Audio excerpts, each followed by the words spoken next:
श्री महागणाधिपतये नमः। शुक्लाम्बरधरं विष्णुं शशिवर्णं चतुर्भुजं प्रसन्नवदनं ध्यायेत् सर्वविघ्नोपशान्तये।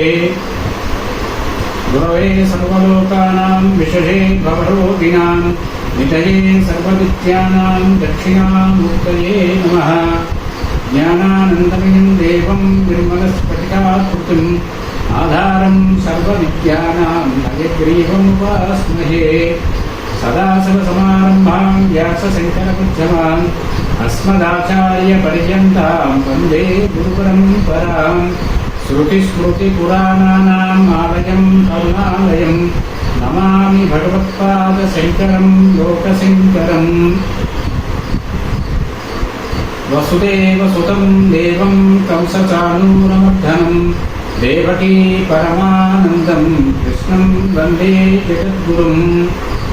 श्रीकृष्णं वन्दे जगद्गुरुं। व्यासं वसिष्ठनप्तारं शक्ते पौत्रमकल्मषं पराशरात्मजं वन्दे सुखदातुं तपोनिधिं। व्यासाय विष्णुरूपाय व्यासरूपाय विष्णवे नमो वै ब्रह्मनिधये वासिष्ठाय नमो नमः। आपदामपहर्तारं दातारं सर्वसम्पदां लोकाभिरामं श्रीरामं भूयो भूयो नमाम्यहम्। मनोजवं मारुततुल्यवेगं जितेन्द्रियं बुद्धिमतां वरिष्ठं वातात्मजं वानरयूथमुख्यं श्रीरामदूतं शिरसा नमामि। सब भक्तजनों को श्री कृष्ण जन्माष्टमी के शुभ अवसर पर ढेर सारे शुभकामनाएं, मंगल कामनाएं। आज ही के दिन श्रावण बहुल अष्टमी के दिन रात को रोहिणी नक्षत्र जब था, उस समय भगवान श्री कृष्ण जी का आविर्भाव हुआ था। इसी पर्व को हम दुनिया भर में श्री कृष्ण जन्माष्टमी के उत्सव मनाते हैं हम। और श्री कृष्णम वंदे जगद्गुरु, श्री कृष्ण तो जगद्गुरु है। कृष्णस्तु भगवान स्वयं, श्री कृष्ण तो भगवान का स्वरूप है। विष्णु का अनेक अवतार है, लेकिन श्री कृष्ण अवतार को परिपूर्ण अवतार मानते हैं।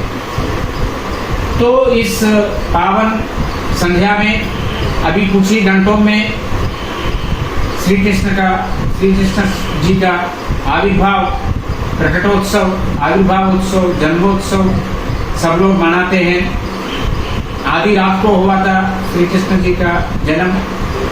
तो इस पावन संध्या समय पे, प्रदोष समय पे हम श्री कृष्ण आविर्भाव के बारे में भागवत महापुराण में व्यास जी ने हमको जो वर्णन किया था, व्यासपुत्र श्री शुक ब्रह्म जी के मुखारविंद से परीक्षित ने वो श्री कृष्ण लीलामृत का पान किया था। उसी श्री कृष्ण लीलामृत का पान करने की प्रयास हम भी करेंगे। ये श्री कृष्ण आविर्भाव की कथा शुरुआत होती है देवकी और वसुदेव की विवाह से, उत्सव से। देवकी और वसुदेव का विवाह संपन्न हो गया था। उससे पहले जब सुखदेव जी ने सूर्यवंश का, चंद्रवंश का जितने भी महाराजा थे उन सबका कथा सुनाया परीक्षित जी को, लेकिन परीक्षित जी को संतुष्टि नहीं प्राप्त हुई। परीक्षित जी ने बोला कि योगेश्वर, आपने हमको अनेक राजा महाराजाओं का चरित्र सुनाया, उनका कथा सुनाया, ये सब धर्म स्वभाव के, धर्मावलंबी, धर्माचरण में निमग्न राजा महाराजा थे। लेकिन यदुवंश में जो सुप्रसिद्ध है अनुज बलराम जी के साथ, जिन्होंने लीला रचाया, साक्षात नारायण के अवतार है, ऐसे श्री कृष्ण जी के बारे में हम सुनना चाहते हैं, जिस श्री कृष्ण जी की वजह से हम आज जीवित हैं। श्री कृष्ण जी की कृपा से ही परीक्षित जीवित था, नहीं तो उत्तरा के गर्भ में उनका मृत्यु निश्चित था, निश्चय था। जो अस्त्र का प्रयोग अश्वत्थामा ने किया था, भगवान ने उनकी रक्षा किया।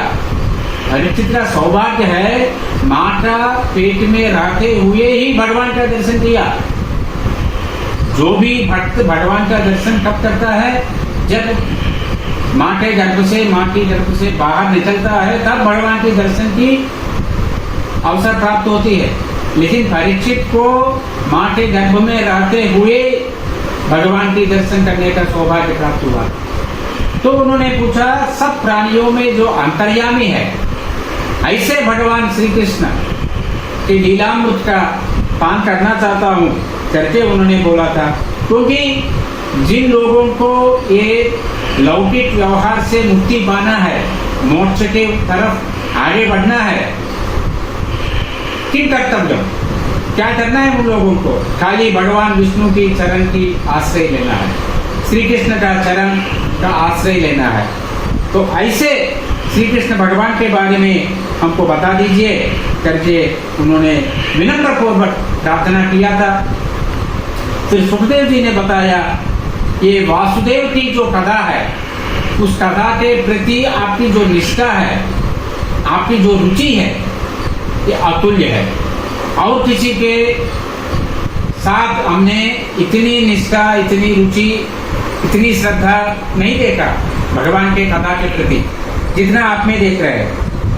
और श्री कृष्ण जी की कथा जो है, वो कथा सुनने वाला, सुनाने वाला, जो श्री कृष्ण जी के बारे में प्रश्न पूछता है, ऐसे प्रश्न पूछने वाला, सब लोग, जो लोग भक्ति के साथ, श्रद्धा के साथ श्री कृष्ण जी की कथा का श्रवण करते हैं, वो स्त्री हो, पुरुष हो, बाल हो, युवा हो या वृद्धा हो, जो भी हो, सबको भगवान की कृपा मिलती है, भगवान की कृपा की प्राप्ति होती है।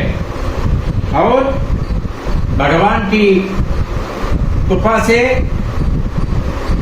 मोक्ष प्राप्ति भी होती है, ऐसा करके सुखदेव जी ने बताया। फिर उसके बाद श्री कृष्ण अवतार के पूर्वरंग में बताया कि जब राजाओं के अहंकार की वजह से आम जनता को बहुत दुख हो रहा था, फिर पृथ्वी ने ब्रह्मा जी के साथ गई, ब्रह्मा जी के पास जाके प्रार्थना किया, मेरी दुर्दशा देखिए ब्रह्मा जी, और इसका कुछ उपाय बताइए। फिर ब्रह्मा जी सब देवताओं के साथ, भगवान शंकर जी के साथ, सबके साथ ब्रह्मा जी, विष्णु जी की प्रार्थना करना है हमको, क्योंकि विष्णु जी ही धर्म रक्षणा करते हैं और दुष्ट की संहार करते हैं, शिष्ट जनों की रक्षा करते हैं। इसीलिए ये परम पुरुष जो है भगवान विष्णु, उनकी स्तुति हम करेंगे करके पुरुष सूक्त मंत्र से ब्रह्मा जी सब देवता ऋषि मुनि के साथ विष्णु की स्तुति किया था। सहस्रशीर सह पुरुष सहस्राक्ष सहस्रपाद स भूमिं विश्वतो रुत्वा, ऐसा करके पुरुष से स्तुति किया। फिर आकाशवाणी से ये समाचार मिला कि श्रीहरि महाविष्णु वसुदेव के घर में श्री कृष्ण के रूप में अवतार लेने वाले हैं, और आदिशेष जो हरि की अंश है, आदिशेष जी भी श्री कृष्ण जी के अग्रज बनते हुए वो भी जन्म लेने वाले हैं। ऐसा शुभ समाचार मिला। फिर ब्रह्मा जी ने आदेश किया सब देवताओं को कि आप लोग भी अपने अपने अंश के साथ जन्म लीजिए, और जन्म लेके आप लोग भी जो विष्णु श्री कृष्ण बन के आ रहे हैं उनकी सहायता कीजिए, ऐसे ब्रह्मा जी ने आदेश किया था। जैसा रामावतार में भी ब्रह्मा जी ने किया था, सब देवता अपने अपने अंश के साथ वानर के रूप में आए थे, उसी प्रकार से ये लोग भी आ गए। तो सूरसेन करके एक राजा था, मथुरा में उनका राजधानी था, और यही मथुरा में श्री कृष्ण जी का जन्म हुआ, वही मथुरा में श्री कृष्ण जन्मस्थान है। फिर इधर देवकी और वसुदेव का विवाह संपन्न हो गया। फिर उनको छोड़ने के लिए कंस जा रहा था। फिर आकाशवाणी ने ये संदेश दिया कि ये कंस, जो देवकी और वसुदेव को आप लेके जा रहे हो इतना प्यार के साथ, यही देवकी के अष्टम गर्भ में जो पैदा होगा उन्हीं की वजह से आपकी मृत्यु होने वाला है। तो फिर कंस ने सोचा कि देवकी जी की वधा कर लेंगे। अगर देवकी जी की वधा कर लें तो उनके अष्टम गर्भ में ये बालक आना, वो बालक कंस की संहार करना, इसका संभवता ही नहीं है, ऐसा उन्होंने सोचा था। फिर वसुदेव जी ने क्षमा याचना किया, बहुत याचना किया, बहुत समझाया, और कंस ने माना नहीं। फिर वसुदेव जी ने एक बात बताया कि ये कंस, आपको मेरी वजह से कोई खतरा नहीं है, आपकी बहन जो देवकी है उनकी वजह से भी आपको कोई खतरा नहीं है, आपकी प्राणहानि इनकी जो अष्टम गर्भ में होने वाला पुत्र है उनकी वजह से है। इसीलिए जैसे हमारा जो भी बच्चा पैदा होता है वो बच्चे को हम आपके हवाले कर लेंगे, आपको जो करना है कर लो, लेकिन हम दोनों को जीवित रहने दो, ये प्रार्थना किया था। तो फिर कंस ने मान लिया और इन दोनों को लेके गए। फिर देखिए, वसुदेव प्राण जाए पर वचन न जाए, उन्होंने वचन दिया और वचनबद्ध थे, सत्यवादी थे। तो फिर जैसा पहला बच्चा पैदा हुआ उन्होंने कंस के पास लेके गए और बोला कि हमारा पहला बच्चा पैदा हुआ, आपको जो करना है करो। फिर कंस ने बोला, अरे छोड़ दो, ये बच्चा हमारा क्या करेगा, कुछ नहीं कर पाएगा, जब 8वां गर्भ होगा तब देखेंगे, अब चले जाओ। ऐसा छोड़ दिया। ऐसा 6 पुत्र का जन्म हो गया। 6 पुत्रों को जन्म दिया देवकी जी ने। अच्छे पुत्रों को छोड़ दिया। वसुदेव के ऊपर प्रति और देवकी के प्रति उन्होंने कृतज्ञता दिखाया और बोला, अच्छा आपने जो वादा किया वो वादा निभाया, हम ये बच्चों को छोड़ दिया। तो सब जीवित थे, सब सही थे। फिर एक दिन नारद जी आए। नारद जी ने समझाया कंस को, ये कंस कौन सा अष्टम गर्भ है, कौन सा है, सब देवता अभी पृथ्वी में आ गए और उन सबका एक ही लक्ष्य है, आपका संहार, तो सावधान करके बताया नारद जी ने। जैसा नारद जी ने बताया, फिर कंस ने सोचा, देवकी और वसुदेव को बुलाया और जो 6 पुत्र है 6 पुत्रों को मार डाला और देवकी और वसुदेव को कारागार में बंद कर दिया। फिर इसी बीच में भगवान ने योगमाया को बताया कि अभी 7वां गर्भ देवकी का होने वाला है, उस गर्भस्थ शिशु को आप लेके जाइए और यशोदा जी के पास रखिए। ये उन्होंने बताया। देवकी जो है उनके गर्भ में डाल दीजिए करके भगवान ने आदेश दिया था योगमाया को। उसी प्रकार योगमाया ने किया, इसीलिए उनका नाम हो गया था संकर्षण। ये आदिशेष का होता, यही हम सब जानते हैं बलराम जी के नाम से। फिर ये हो गया बलराम जी। उसी समय पे भगवान ने माता जी को, योगमाया को बोला जाके, आपको दुर्गा, भद्रकाली, विजया, वैष्णवी, कुमुदा, चंडिका, कृष्णा, माधवी, कन्यका, माया, नारायणी, ईशानी, शारदा, अंबिका इत्यादि नाम से आपकी पूजा होती है, आपकी स्तुति होती है, भक्तजन आपकी आराधना करते हैं। करके भगवान ने उनको वरदान दिया था, योगमाया जी को बता दिया था। फिर उसके बाद भगवान ने सोचा कि अभी हमको अवतार लेना है। फिर ये भगवान अपनी अंश वसुदेव में प्रवेश करा दिया। जैसे भगवान के अंश वसुदेव में प्रवेश कर दिया, वसुदेव में बहुत बदलाव देखने को मिला। उनकी मन में भी उत्साह पैदा हो गया और उनका जो तेजस है द्विगुणीकृत हो गया था। ये सब होने के बाद उनको पता चल रहा था कि भगवान आने वाले हैं, क्योंकि सा देवकी सर्वजन निवासा निवास भूता नितराम नरेजे भोजेन्द्र के वरुद्धा सरस्वती ज्ञान कले यथा सती। ये जो श्रीमन नारायण है, सर्वम विष्णुमयम जगत, ये नारायण पूरा दुनिया का आधार है, पूरा दुनिया का निवास स्थान है। ऐसे महान नारायण श्रीहरि अपनी दिव्यांश के साथ देवकी के गर्भ में प्रवेश कर दिया। तो देवकी को भी महसूस हो रहा था भगवान है, और देवकी के मुख कवलित से पता चल रहा था कि कुछ होने वाला है। और कंस ने सोचा, कंस ने भी देखा देवकी को और उनको भी लगा कुछ होने वाला है। अभी अष्टम गर्भ है, उन्होंने सोचा सातवां गर्भ नष्ट हो गया है, तो अभी अष्टम गर्भ है, अभी जो पैदा होने वाला है वही हमारे शत्रु है करके कंस को पता लग गया। फिर उन्होंने सोचा क्या करना है, ये देवकी को मार दे क्या करके सोचा था। फिर उनके मन में डर पैदा हो गया, अगर देवकी को मारेंगे नरक प्राप्ति हो जाती है, तो इसलिए अभी इनको जीवित रखना ही ठीक है। फिर भगवान के प्रति उनके मन में शत्रुत्व की भाव था।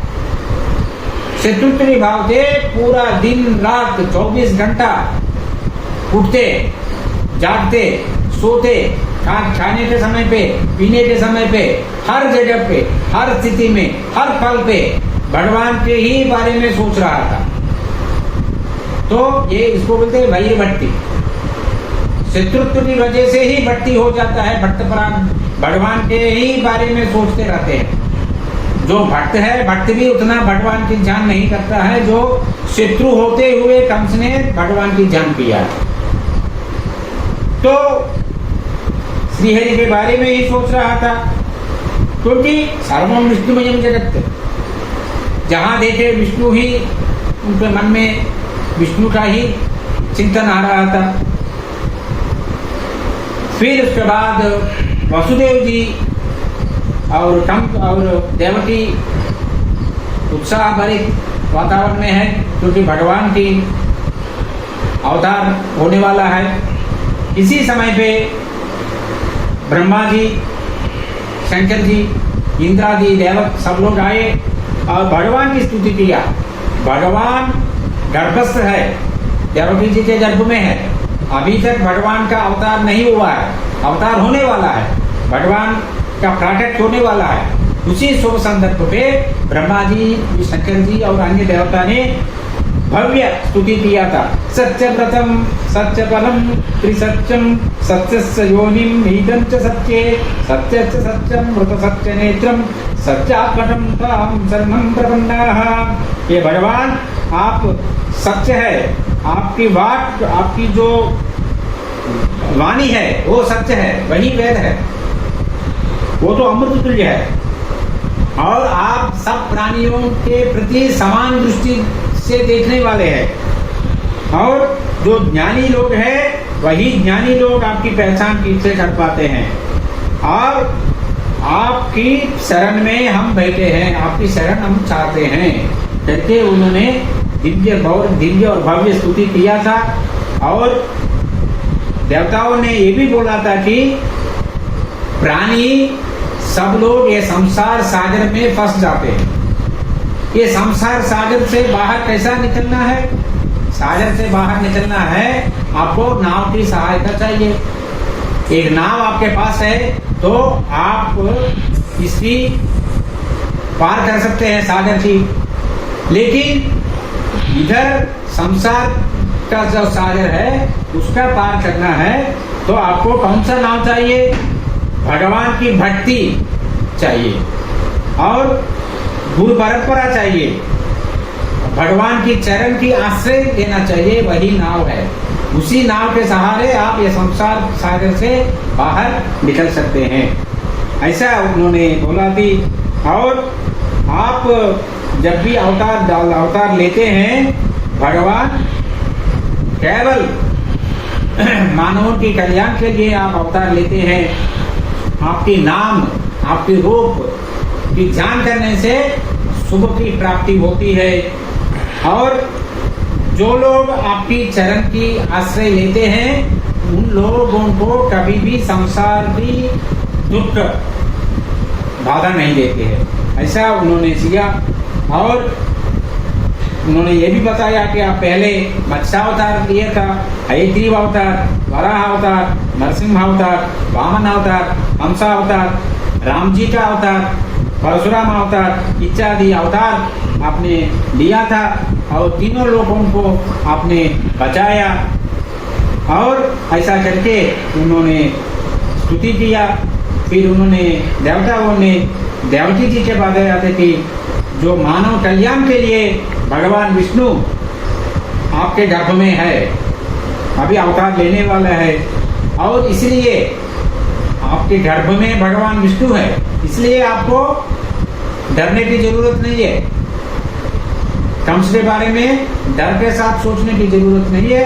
आप डर भय त्याग कर लीजिए और आपकी जो बेटा होने वाला है, साक्षात विष्णु का अंश है, वो पूरा दुनिया का रक्षा करने वाला है, पूरा जगत का रक्षा करने वाला है। ऐसा करके और देवताओं ने अपने अपने स्थान को चले गए। फिर चांदमा रोहिणी नक्षत्र के साथ था उस दिन, उस रात को, और अश्विनी इत्यादि नक्षत्र और सूर्य और इत्यादि नवग्रह सौम्य दिशा में थे। और पूरा आकाश तारामंडल शोभा के साथ अत्यंत शोभायमान था और पूरा नदियों जो है निर्मल जल के साथ बह रही थी नदी, और वायु सुख स्पर्श दे रहा था। और किन्नर गंधर्व इत्यादि लोगों ने मधुर गान का गानालाप कर रहे थे और सिद्ध चारण इत्यादि लोग भगवान की जो कल्याण गुण है उन गुणों की स्तुति कर रहे थे। और विद्याधर स्त्री और अप्सरा स्त्री नाच रहे थे आनंद के साथ। देवताओं ने पुष्प की वृष्टि कराया था और जो जनन मरण चक्र से बाहर निकलने के लिए जो जिन हरि की चरणों की आश्रय लेना है, वही हरि सब लोगों को ये जनन मरण चक्र से मुक्ति दिलाने वाले श्री हरि अभी जन्म ले रहे हैं, देवकी के गर्भ से जन्म लेने वाले हैं। और स्वामी हम अद्भुतम बालकम अंबुजेक्षणम चतुर्भुजम संकटधार्जुधारुदम श्रीवत्सलक्ष्मम गलशोभिकौस्तुभम पीतांबरम सांद्रपयोधसौभगम। चतुर्भुज के साथ है स्वामी, शंख और चक्र, गदा और पद्म धारण किया है। वक्षस्थल पे श्रीवत्स चिन्ह है, कंठ सीमा में कौस्तुभ मणि है, श्याम सुंदर है, पीतांबरधारी है। मनोज्ञ रूप से दर्शन किया और सूर्य किरण जैसे कांति के साथ थे स्वामी। और ऐसे स्वामी का दर्शन किया वसुदेव ने, जैसे वसुदेव ने श्रीहरि का दर्शन किया उनको पता चला अभी श्रीहरि हमारे पुत्र होने वाला है, संभ्रम हो गया, आश्चर्य भी हो गया, आनंद भी हो गया, सबका अनुभव हो गया। और वसुदेव जी ने मन ही मन संकल्प किया कि हजारों हजारों गोदान करने का निश्चय कर दिया था ब्राह्मणों को। फिर ये जो सूतिका गृह है, जिस चरशाला में भगवान की जन्म होने वाला है, वो पूरा शोभायमान हो गया। और वसुदेव जी ने अपनी मन में जो कंस की वजह से जो डर था, मन में डर रखा था, वो डर चाट दिया और डर गायब हो गया, निर्भय हो गया। क्योंकि अभयम सर्वभूतेभ्यः ददामि एतत् व्रतं मम, सबको अभय देने वाला विष्णु स्वयं उनके पुत्र होने वाला है, तो इसलिए भय की क्या जरूरत है। भय का त्याग कर दिया। फिर धैर्य भी आ गया, विनम्रता के साथ, अंजलि के साथ नमस्कार करते हुए वसुदेव जी ने भगवान की स्तुति किया। केवल अनुभव आनंद स्वरूप सर्वभूति तृप्त। वसुदेव जी बताते हैं कि आप केवल अनुभव के वेद्य है, अनुभव के साथ ही पता चलेगा आपके बारे में, और आप सकल प्राणियों का साक्षीभूत स्वरूप है, और आप तो महानुभाव है, आप ही पूरा सृष्टि करते हैं तुलनात्मक, और आप ही उसमें प्रवेश करते हैं। और आपने जो विश्व का सृष्टि किया था उसी विश्व में आप प्रवेश करते हैं, ऐसा करके उन्होंने किया। और भगवान से ये भी बताया कि आपको सर्व परिपूर्ण है, आपको जन्म नहीं है, मृत्यु नहीं है, अस्तित्व नहीं है, कुछ भी नहीं है। मानव लोगों के लिए है ये सब। हमारा जन्म होती है, उनकी हमारा अस्तित्व होती है, हमारी मृत्यु होती है, ये सब होती है। लेकिन भगवान ये सबके अतीत है। और ये भी बता रहे हैं कि आप करता नहीं है, आप भोगता भी नहीं है, लेकिन आपकी वजह से ये जगत में सृष्टि, स्थिति, लय, ये तीनों काम हो रही है। आप तो परब्रह्म है, आपके पास सर्व समर्थता है, कुछ भी करने के लिए समर्थ है भगवान। किसी को भी शिक्षा दे सकते हैं, किसी को भी दंडना दे सकते हैं, किसी का भी संहार कर सकते हैं। ऐसा इस प्रकार से वसुदेव जी ने भगवान की स्तुति किया। फिर देवकी जी ने ये शंख, चक्र, गदा और पद्म के साथ जो असाधारण स्वरूप है भगवान का, और उस स्वरूप को देखते ही और देवकी देवी ने देवकी को ये मालूम हो गया कि ये तो स्वयं नारायण है। फिर उनके मन में भी जो डर था, जो भय था कंस की वजह से, वो भय अपने आप चला गया। और वो भी अभी स्तुति किया भगवान की। ये देवकी बताती है कि भगवान आपकी रूप ऐसा है, नहीं ऐसा है करके हम नहीं बता सकते, हम बता नहीं पाएंगे, क्योंकि ये तो हमारी जो चक्षु है, हमारी जो इंद्रिय है, वो इंद्रियों की वश में नहीं है। आपको आपका सही पहचान क्या है उसके बारे में एक निर्णय लेना, ये बताते हैं। और आप तो महाविष्णु है, आप तो ज्योति स्वरूप है, सब प्राणियों में आप है, ऐसा विस्तृत। तम वेशानम क्षेमधाम प्रपज्ये, आप तो सर्वशक्तिमान है, सकल शुभ आपकी वजह से ही होती है, ऐसे आपको हमारा प्रणाम और हम आपकी शरण लेते हैं करके बताते हैं। और ये भी बता रहे हैं कि मानव जो है ये मृत्यु माने जनन और मरण जो है ये सांप है, ये सांप कब काटे भी पता नहीं है। इसी डर के साथ रहता है मानव, कब मृत्यु आएगी, मृत्यु के बाद फिर जन्म, जन्म के बाद फिर मरण, ये तो होता रहता है। लेकिन उनको हमेशा ये डर होता है, भय होता है, हम जन्म लेने वाला है, हम मरने वाला है, फिर जन्म लेने वाला है, फिर मरण होने वाला है हमको। अगर ये संसार के जन्म मरण चक्र जो है उसको उससे बाहर निकलना है तो आपके बारे में सोचना है, आपकी चरण का आश्रय लेना है। लेने से ये जन्म मरण चक्र से वो मुक्ति पा सकता है करके उपसंहार विश्वात्मं अधो रूपम अलौकिकम शंखचक्रधा पद्माश्रिया दुष्टम चतुर्भुजम। इसीलिए आप ये अलौकिक रूप जो है उस रूप का संहार कीजिए करके उन्होंने प्रार्थना किया।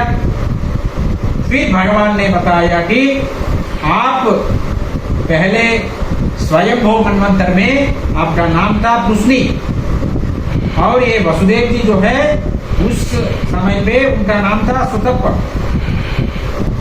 सुतपा और आप दोनों ने निर्मल हृदय के साथ तीव्र तपस्या किया इंद्र निद्रा के साथ।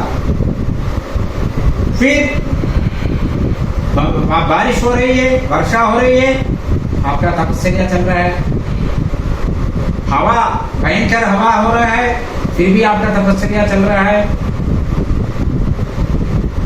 अत्यंत भयानक गर्मी है, फिर भी आपका अनुष्ठान चल रहा है, तपस्या चल रही है, खूब ठंडी है, फिर भी आपका अनुष्ठान चल रहा है। ऐसा आपने तीव्र तपस्या किया था। फिर भगवान ने पहले जो पेड़ से जो पत्र गिर जाते हैं उस पत्र का ही खाना था उनका। फिर उसके बाद वो भी छोड़ दिया, खाली वायु लेते बस चला रहे थे। फिर उसके बाद भगवान ने अनेक 12,000 दिव्य संवत्सर उनका तपस्या चला। फिर उसके बाद उनका मन में पूरा विष्णु के बारे में सोचा। भगवान नारायण संतृप्त हो गया और चतुर्भुज रूप के साथ उनके साथ साक्षात्कार दिया उनको। फिर भगवान नारायण ने उनको बोला कि आपको क्या चाहिए मान लीजिए। फिर उन्होंने भगवान जैसे ही पुत्र प्राप्ति होना चाहिए करके वर मांगा था। भगवान जैसा कौन होता है? भगवान जैसा भगवान ही है, भगवान जैसा और कोई नहीं होता है। भगवान और किसको भेजेंगे? भगवान ने बोला तथास्तु। फिर भगवान ने सोचा मेरा जैसा और कोई है ही नहीं है, अगर मेरा जैसा पुत्र चाहिए तो हम ही को जाना है, हमारी अंश को भेजना है। तो फिर भगवान ने उनको ये बताया कि आप मोक्ष प्राप्ति नहीं किया, मोक्ष प्राप्ति के बारे में नहीं सोचा, लेकिन संतान के बारे में सोचा, संतान के बारे में मांगा। ये भी तो मेरा माया ही बस छोड़िए आप कहते बताया। फिर उन्होंने कृष्णगर्भ नाम के साथ पहले बार पुत्र के रूप में आ गया था। फिर अगले जन्म में देवकी जो है, देवकी अदिति बन गई, ये सुतप जो है वो कश्यप बन गया। फिर उस समय पे दूसरा जन्म में भगवान विष्णु वामन बन के आ गया, उपेंद्र भी बोलते हैं। फिर अभी ये 2 जन्म हो गया। पूर्व जन्म के बारे में आपको याद दिलाने के लिए, आपको दोबारा बताने के लिए हम चतुर्भुज रूप में आगे करके भगवान बताया। फिर उन्होंने बोला आप हमारे चतुर्भुज रूप का दर्शन किया तो आपके मन में ये बैठ जाएगा कि सोच कि ये तो परब्रह्म है। अगर ये नहीं होता, हमारा चतुर्भुज रूप में आपको दर्शन देना नहीं होता, आपके मन में मैं परब्रह्म स्वरूप हूँ, आपके पुत्र हूँ लेकिन परब्रह्म स्वरूप हूँ, ऐसा विचार आपके मन में पैदा नहीं होता है। इसीलिए हमने चतुर्भुज रूप में आपको दर्शन दिया करके उनको बताया और बोला था कि आप हमको पुत्र वात्सल्य के साथ लालन पालन कीजिए, लेकिन मन में ये रखिए कि हम परब्रह्म स्वरूप है। ऐसा करने से आपको परम धाम की प्राप्ति होती है करके भगवान ने उनको बता दिया। फिर उसके बाद भगवान सामान्य शिशु का रूप धारण कर लिया और उधर योगमाया जी ने यशोदा जी के साथ यशोदा की बालिका के रूप में उधर पैदा हो गया। इधर भगवान श्री कृष्ण जी का प्राकट्य हो गया। बोलो बालकृष्ण भगवान की जय। फिर जैसे भगवान का प्राकट्य हो गया, भगवान का आविर्भाव हो गया, उधर जो भी ताला लगा हुआ था सब अपने आप ताला खुल गया। जो जंजीर के साथ बांध लिया था, बंद कर दिया था कंस ने वसुदेव जी को, देवकी को, तो जंजीर भी टूट गए, वो जंजीर से मुक्ति हो गए। फिर श्रावण बहुल पक्ष अष्टमी रात रोहिणी नक्षत्र युक्त आधी रात को भगवान का अवतार हुआ। हल्का सा बारिश भी हो रहा था क्योंकि मेघ भी प्रसन्न हो गया, वर्षा दे दिया। फिर यमुना जी बह रही थी और जैसे बारिश हो रहा था, क्योंकि भगवान ने आदेश दिया था वसुदेव को कि आप हमको लेके गोकुल चले जाइए, बोले यशोदा जी के साथ हमको रख दीजिए और यशोदा जी के साथ जो बेटी है, पुत्री है, उनको इधर लेके आइए करके भगवान ने आदेश दिया था। तो भगवान के आदेश का पालन करते हुए वसुदेव निकले बालकृष्ण लाल को लेके। बालकृष्ण लाल की जय। तो जब बारिश हो रहा था, वर्षा हो रहा था, तो फिर आदिशेष जी आ गए। आदिशेष जी अपने फन के साथ भगवान के ऊपर पानी नहीं गिरना चाहिए ऐसा बचाव का योजन कर दिया, प्रबंध कर दिया छाता के रूप में। और यमुना जी भी तत्पर थी भगवान की चरण धोने के लिए, भगवान की चरण धो के अपनी पुण्य कमाने के लिए यमुना जी भी तत्पर थी। तो फिर जैसे रामावतार में समुद्र ने रास्ता दे दिया था राम जी को समुद्र पार करके लंका में जाने के लिए, उसी प्रकार से यमुना जी अभी वसुदेव जी को रास्ता दे दिया था और वसुदेव जी नंदगोकुल में प्रवेश कर लिया और सब गोपाल, सब लोग, सब प्रजा उधर जो है सब गाढ़ निद्रा में थे। तो वसुदेव जी की काम आसान हो गया।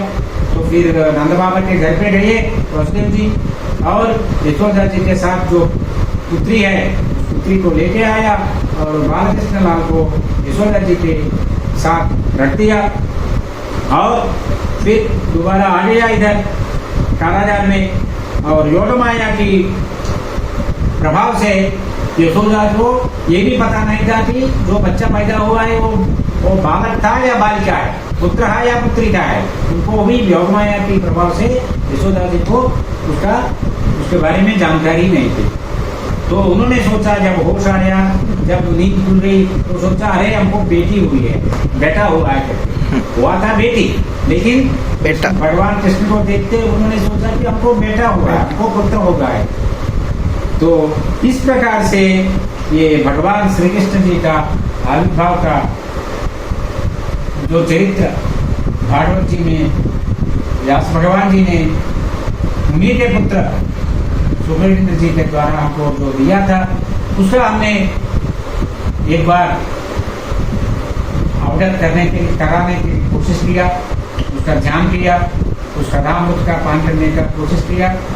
और इसी प्रकार भगवान श्री कृष्ण जी का प्राकट्य हुआ और उसके बाद नंद गोकुल में खूब उत्सव मनाया। नंद के आनंद भयो चैतन्य लालिति, यशोदा को लाला हो चैतन्य लालिति, ऐसा करते नंदोत्सव, नंद में उत्सव मनाया, श्री कृष्ण जी का जन्मोत्सव मनाया। फिर उसके बाद श्री कृष्ण जी का बलराम जी का नामकरण हुआ। गर्गाचार्य जी आए और गर्गाचार्य जी ने देवती पुत्र जो है उनको बलराम का नामकरण दिया और भगवान श्री कृष्ण जी को श्री कृष्ण नाम दिया। जो आकर्षित करता है वही कृष्ण है। तो कृष्णम जगत गुरु, श्री कृष्णम वंदे जगत गुरु। ऐसे जगत गुरु श्री कृष्ण जी का जन्मोत्सव हम सब आज मनाने वाले हैं। उसी के पूर्वांत में हम थोड़ा समय भगवान की कथामृत का पान करने का शुभ अवसर हमको प्राप्त मिला भगवान की कृपा से। और जितने भी लोग हमारे साथ इस कथामृत पाने के लिए बैठे हैं और उन सबको, सब महानुभावों को मैं बहुत बहुत धन्यवाद। सबको श्री कृष्ण जन्माष्टमी के शुभ अवसर पर ढेर सारी शुभकामनाएं, बहुत बहुत बधाई, धन्यवाद। जय श्री कृष्ण, जय श्री कृष्ण, जय श्री कृष्ण।